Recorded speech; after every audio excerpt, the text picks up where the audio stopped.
Dear all, we are continuing packages in Java. Now you know what is a package. It's a collection of classes, interfaces or other packages of similar type. We are going to see more and more examples and how a subpackage and subfolders can be created inside a package. Okay. Now, let us take this example. This is actually the example of implementation of a subpackage in Java. So, what do you mean by a subpackage is that it's a package inside another package. So, how we can implement that is by using the format package name followed by subpackage name. So, this is an example. Package is a keyword used for implementing subpackage also. You have to first specify the package name followed by a dot operator, then followed by the subpackage name. So, multiply is a subpackage inside the package 1, and inside multiply I am defining the class multiplication, that is implementing a method product that is returning the product of two numbers that can be user defined quantities. Okay, now in order to implement this we have to write your main program, and in the main program I am calling the package class. So actually class multiplication is inside the subpackage multiply. Okay, so I have to import like this. This is one of the way of implementing this. Import package 1 dot multiply dot multiplication. Okay, so without import statement we have to use the fully named method. And so if you are importing, you can directly create the object corresponding to multiplication class, and you can implement the method product that is defined in the class multiplication. So this is how we are implementing subpackages in Java. Now let's take an example. Consider our college. Okay, so in our college we have 5 different departments: ECE, CSE, Mechanical, Civil and Electrical. So here I am considering 2 departments, CSE and ECE, during even semester. So even semester we have second S2, S4, S6 and S8. So now I am considering S4 and S6 alone. So inside CSE I have developed 2 subpackages, S4 and S6.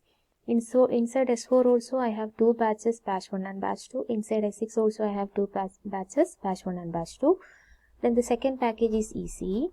Inside ECE also I have developed 2 subpackages, S4 and S6. And inside each of the subpackages I am defining sub-packages batch 1 and batch 2.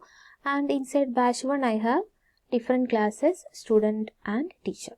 Okay, so this is the organization. So now if you are considering this example, you have the subpackage S4 inside CSE as well as ECE. How you can differentiate these subpackages? You can differentiate these subpackages because yes, this S4 is under CSE. So in order to import this S4, you have to write import CSE.S4. And in order to import this S4, you have to write ECE.S4. So these two are different. So that is your third advantage, naming conflict. You can avoid this naming conflict because these two are holding the same name.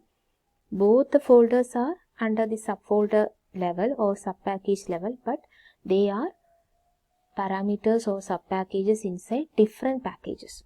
So in order to implement this S6, I am calling it as CSE.S6. In order to implement this S6, I am calling it as ECE.S6. Okay, so ECE.S6.batch1 is different from CSE.S6.batch1.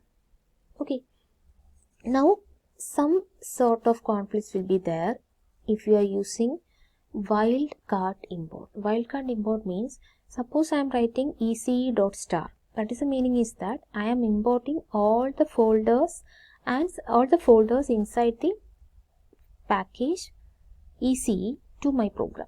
So which all are the subfolders or subpackages inside ECE? S4 and S6. So I am getting S4 and S6. At the same way I am importing what? CSE.S4.star. Suppose that here instead of this I have written like CSE.star. What is the meaning? So inside CSE there are certain subpackages. I am going to import all the subpackages inside my program. So in that case there will be conflicts and you will get compilation error because S4 is a subpackage inside CSE as well as ECE. So you have to specify that which S4 you have to you are using right now, you have to import. So for that you have to write like csc.s4.star. What is the meaning? Inside CSC you have a subfolder S4. Inside subfolder you have certain subpackages, you have to import that. In this example there also there will be conflict because bash 1 is similar in CSC and ECE. Okay, so you have to give the full path or full name concept as ece.s4.bash1.student.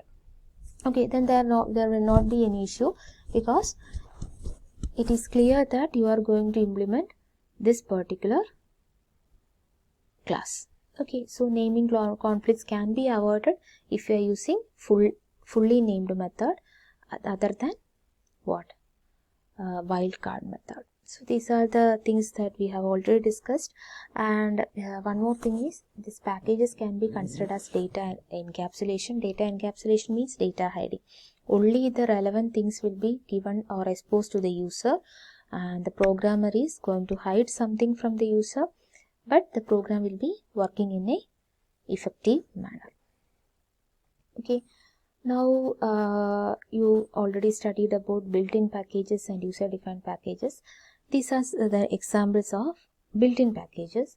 You have the main package as Java package.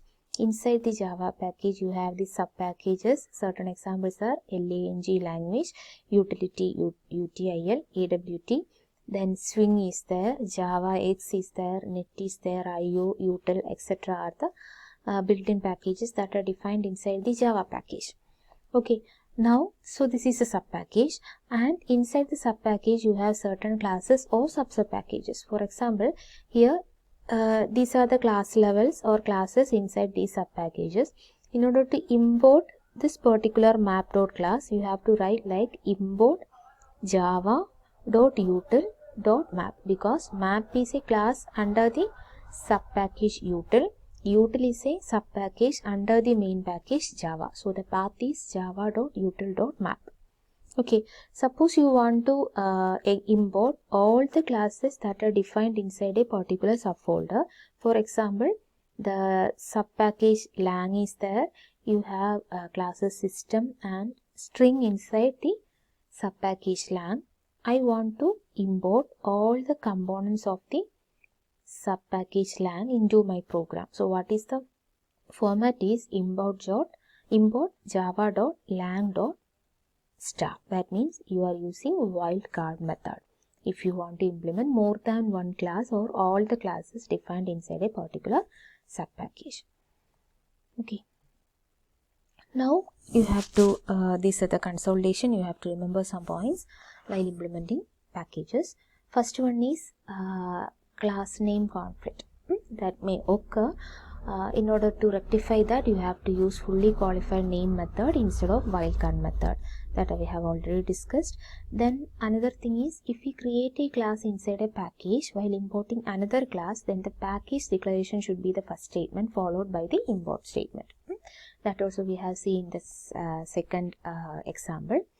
Another thing is, if a class can have only one package declaration, but it can have more than one package import. That means if you are going to implement a package, then the package name should be defined once. That means in a particular program you can declare only one package, but you can import any number of packages. Another thing is, wildcard import like package.star should be used carefully when working with subfolders, because subfolders can have classes having similar names. So in order to avoid naming conflict, you have to avoid that wildcard import. If you are working with sub packages, you can use fully qualified name method. That will be more efficient. So this all with packages. Thank you.